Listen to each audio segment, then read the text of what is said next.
This week, Martina Navratilova wrote an op-ed for the Sunday Times of London and set off a firestorm in the world of women's sports. Navratilova argued that it's cheating to allow transgender women to compete in women's sports.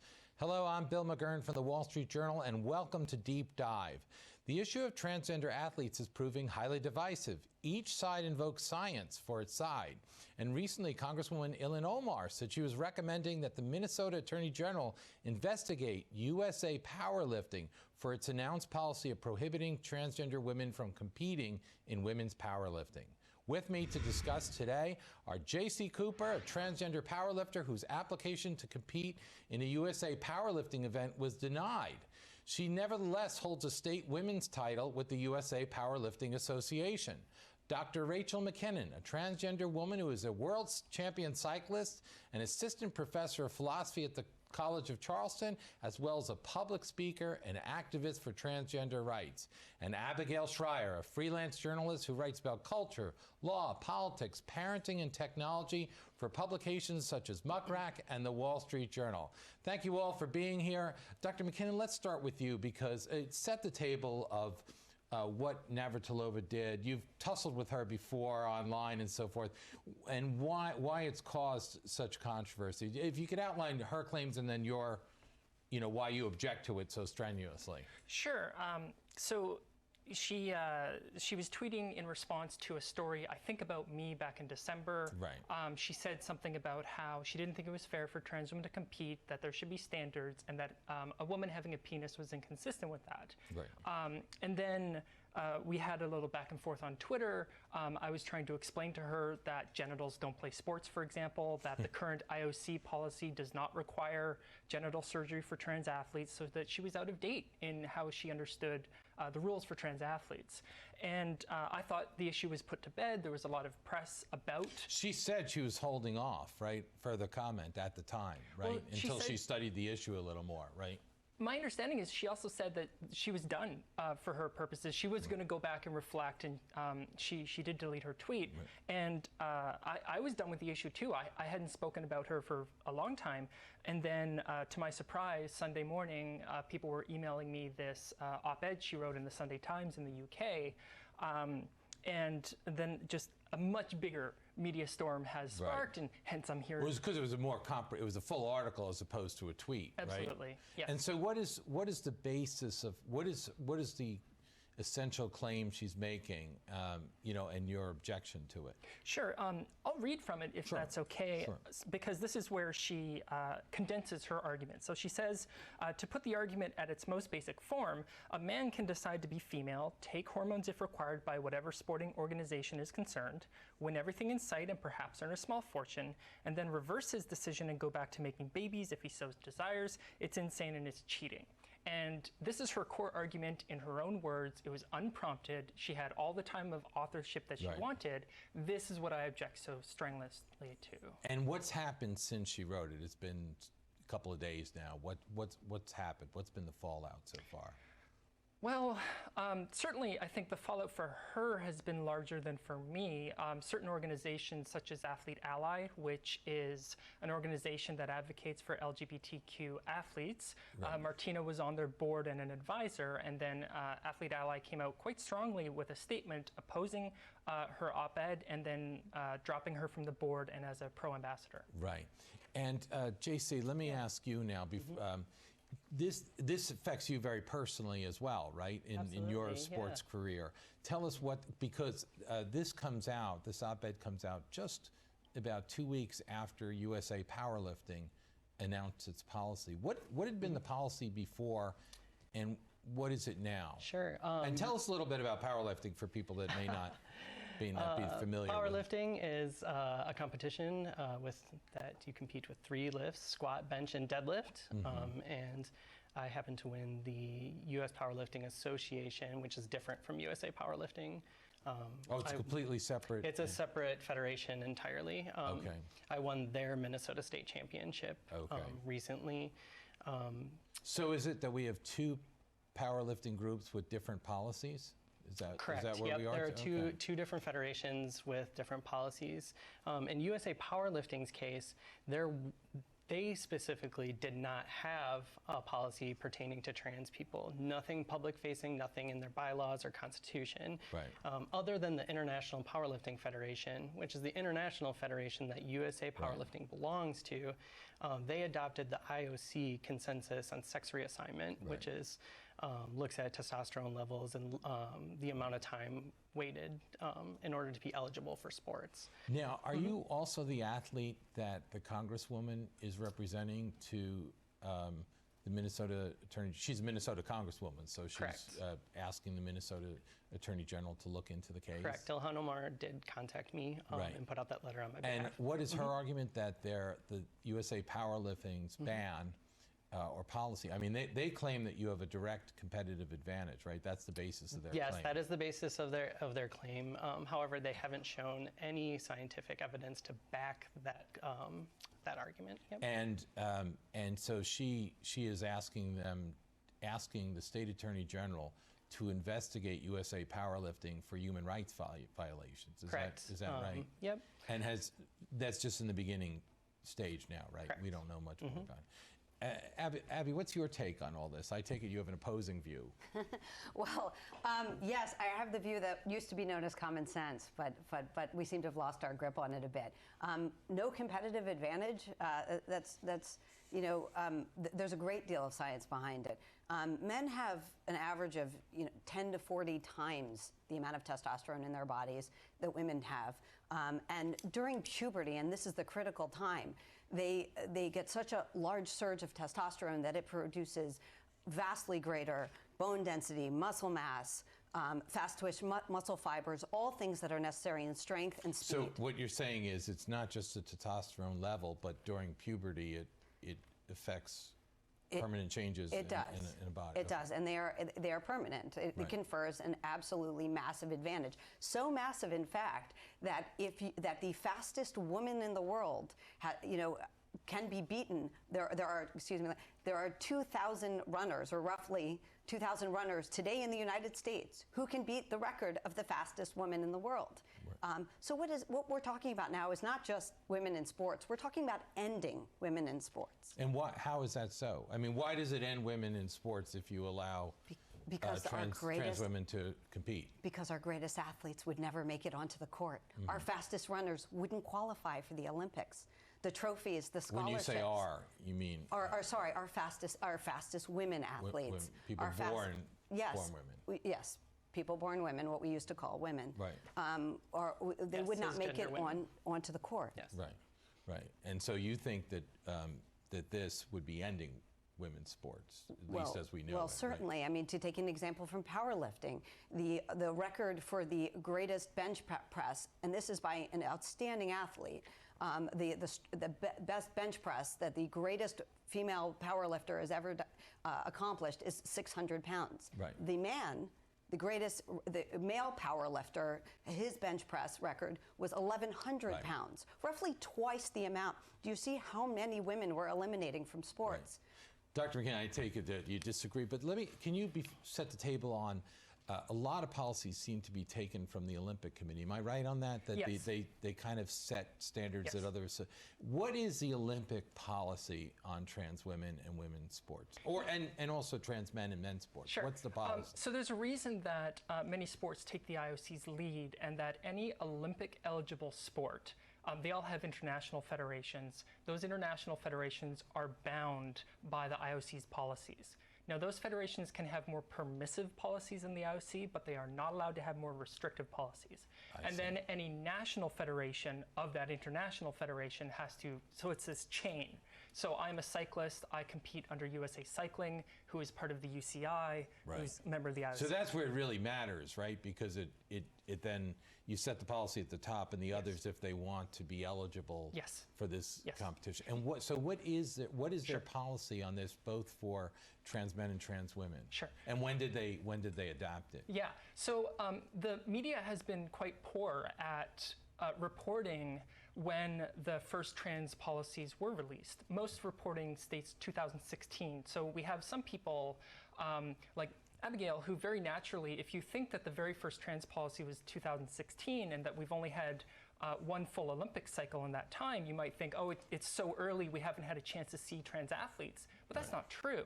Right. The first trans-inclusive policy was released in November 2003 and went into effect for the 2004 Olympics. And since then, there has not been a single trans athlete to even attend the Olympics, let alone win a medal. Not one.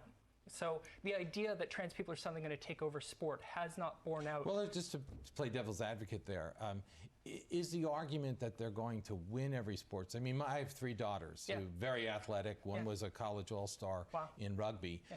Fantastic. Isn't the argument not necessarily that people will win, but if they have an unfair advantage, some girls that would otherwise play get cut?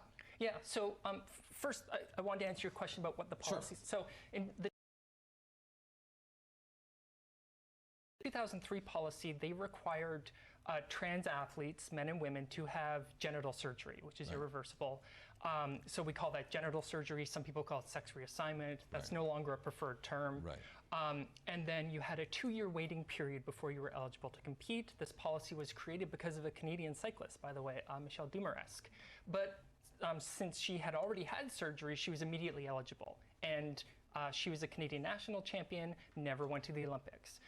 And then in 2015, in November, the policy went into effect in 2016.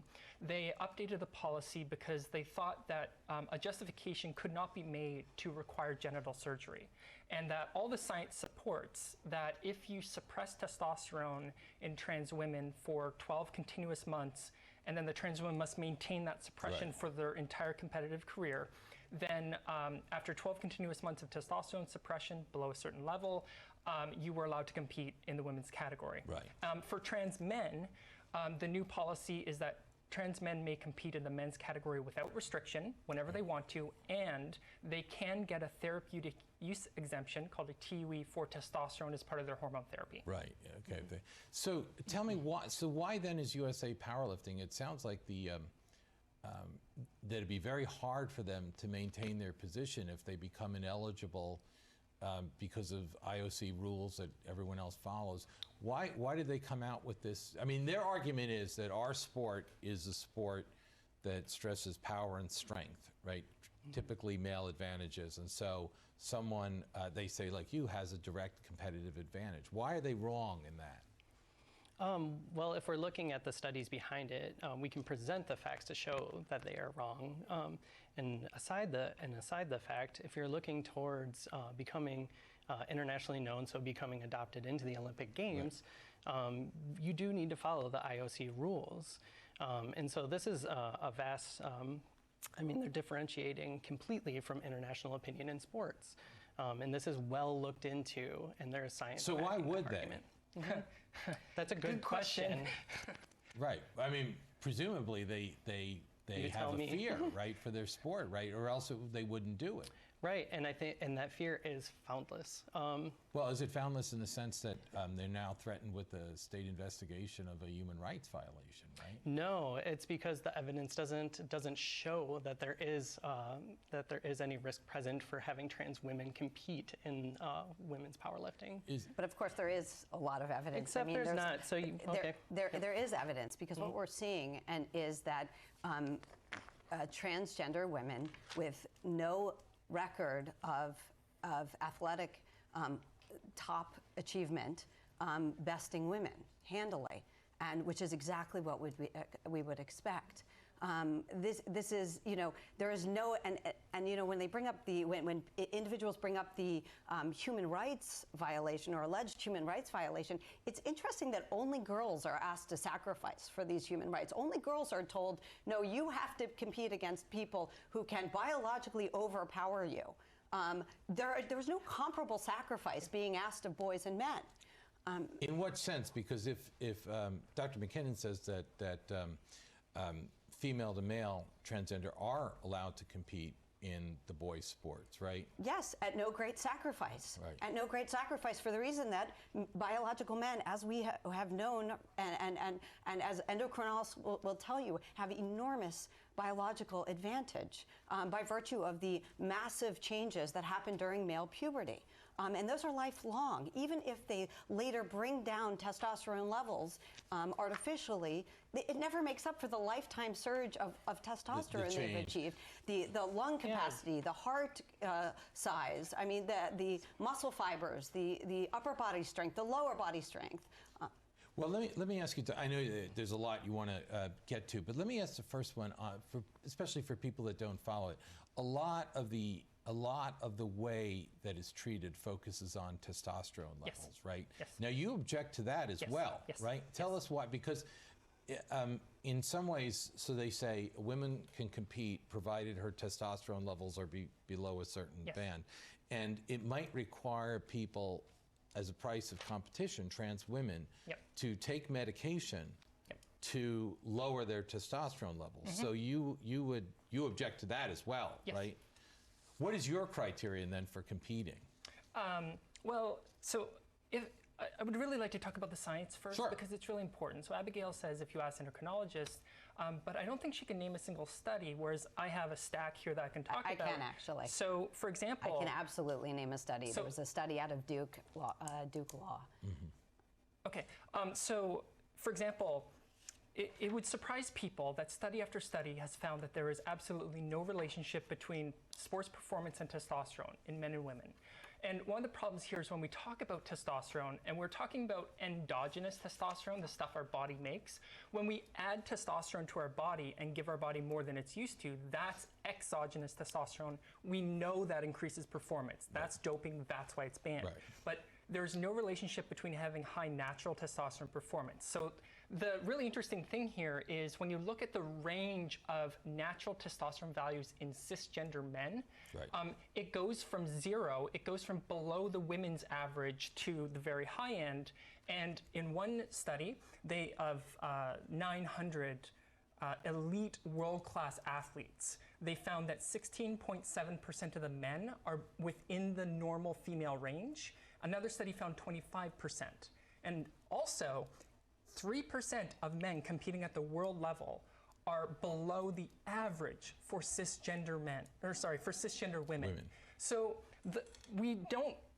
when we talk about testosterone as the male hormone, estrogen as the female hormone, everybody has both to very different degrees. Right. So, but let me back up. If you believe trans women should be allowed to compete in sports, and you also oppose making that competition contingent on testosterone levels. So let me go back to the question. What is your distinction? What is the criteria for allowing someone to compete in women's sports? Yeah, so the work that I do, and we're about to publish a couple of pieces, we look at recent decisions with the International Olympic Committee. In their charter, they have 7 fundamental principles of Olympism. The 4th principle, the first sentence starts with the practice of sport as a human right. So when we talk about sport as a human right, we're using the IOC's own charter. And what matters here is a 2015 Court of Arbitration for Sport case, and there's about to be another one right now with Caster Semenya. The evidence does not support a testosterone limit on women. And instead, what's interesting is that in that 2015 decision, the court said very clearly that sports bodies are no longer allowed to have sex verification standards. So they are not in the business of saying whether you are male or female. In its place, they say, we will take your legally recognized gender in your country of citizenship. And it is a simple fact that in many countries, including the US and Canada, trans women are legally female, are legally women. The IOC makes no distinction between female and woman, sex and gender. My birth certificate says female, my driver's license, my passport, both US and Canadian documents. So if people have a problem with us being legally female, they should be taking it up with the American government. Now, Jaycee, do you agree with that? Is that your position as well? Absolutely, yeah. So here's the forgive me if I'm thick, but what would preclude me from competing then? If I change my legal identity, if I just change, all I had to do is just say, I identify as a woman and get my legal change? Okay, so if I can talk about, I mean, what would exclude, I guess what I'm looking for, what is the exclusionary principle? So here, when Martina Navratilova talks about a man can decide to be female, take hormones, win everything, win a small fortune, the timeline here is just not true. So let me explain the timeline of going through a gender transition, particularly in the US. It takes about 3 years. So first, you have to find a mental health professional that is either a psychologist or a psychiatrist. And you have to find one that is able and willing to diagnose gender dysphoria. And that can take months, if not years, depending on where you live. And you might have to travel far distances. This is all out of pocket. It can also take a day. They will want to see you for a minimum of 6 months, often longer. That's simply not the case.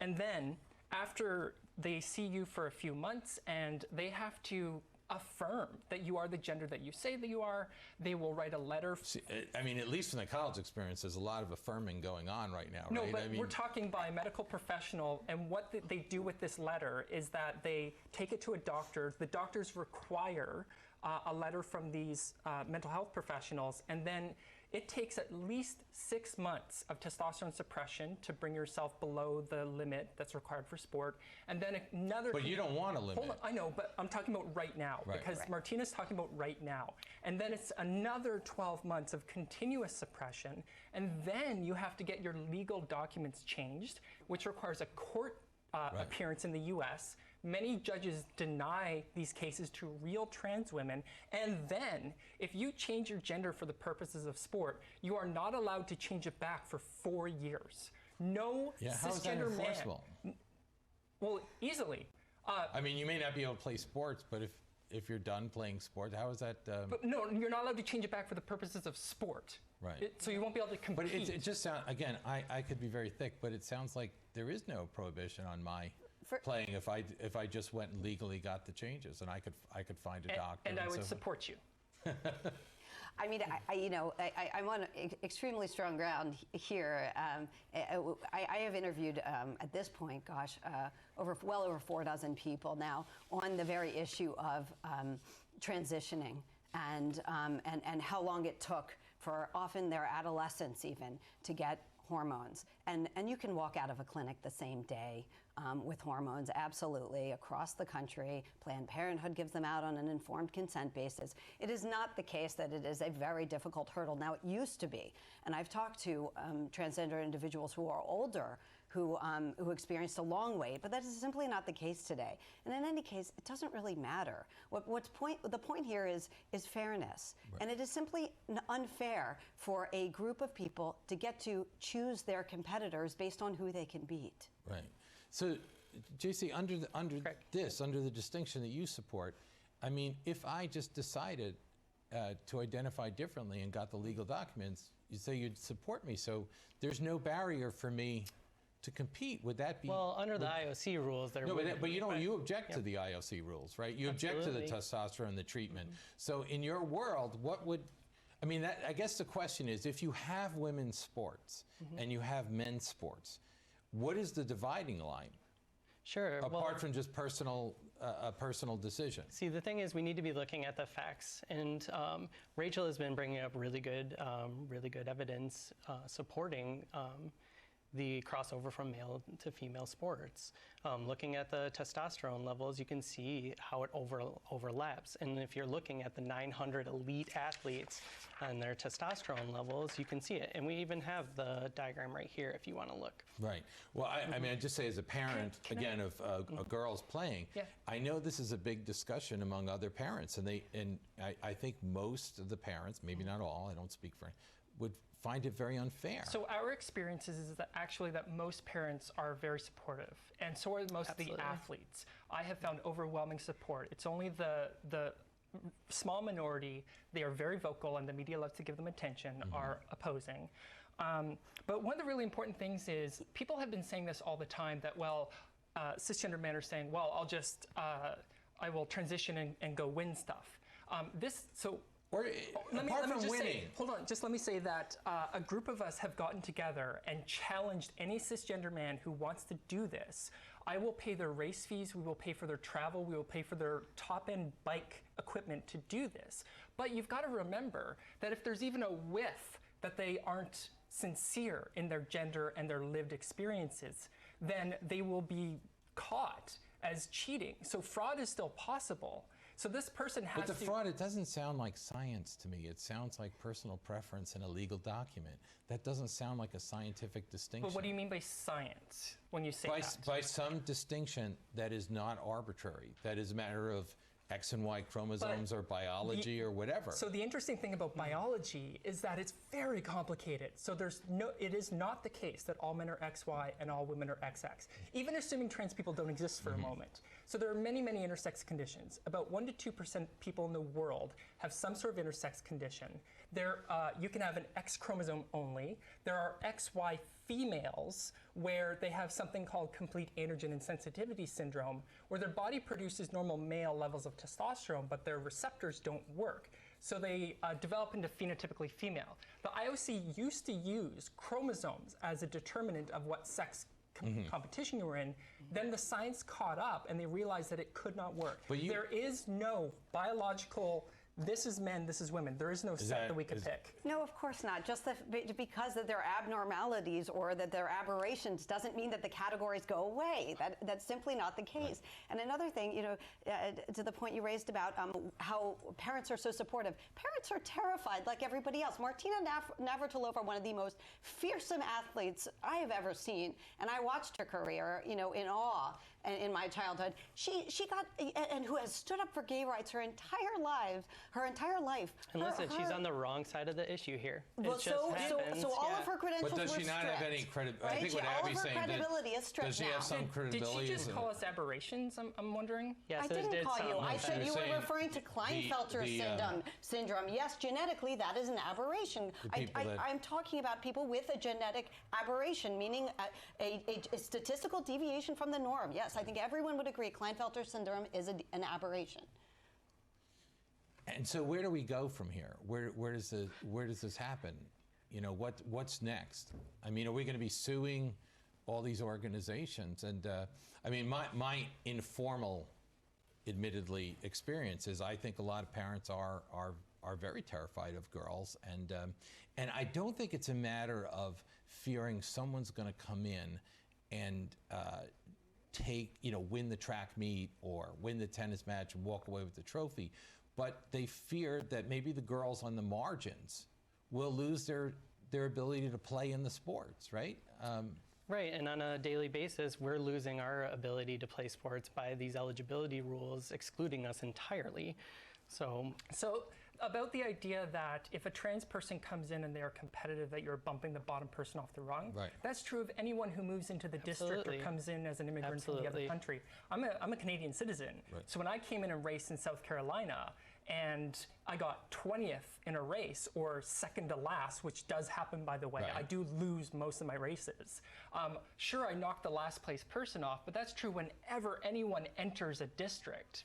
Right, but the question is if people feel that it's based, if you say like it's just a matter of my getting a legal identity. But science doesn't care about feelings. No, but it's not science. You're saying it's just illegal.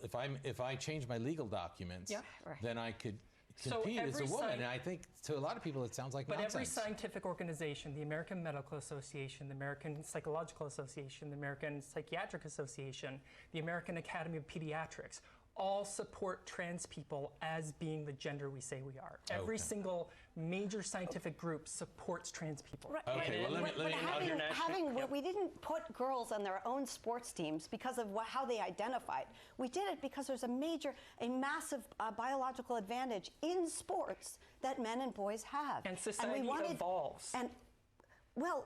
There are still boys and girls, and we did this to enable non-binary people.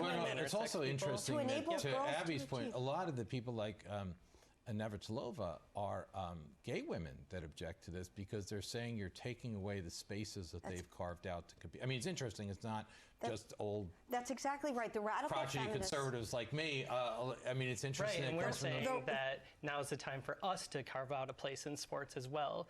It's just a matter of fairness. With women. Okay, well, Abby, I have to give you the last word. We're running out. The radical feminists have been wonderful here. They are the only feminists who have shown any backbone. Feminists have long said that mediocre men are holding back women. There is no better example than in sports today. I am a feminist, by the way, a feminist professor. Okay. Yes. Jaycee, Dr. McKinnon, and Abigail, thank you for being on the show. Thank you for a great discussion. I'm Bill McGurn from the Wall Street Journal. Come back soon for another great deep dive.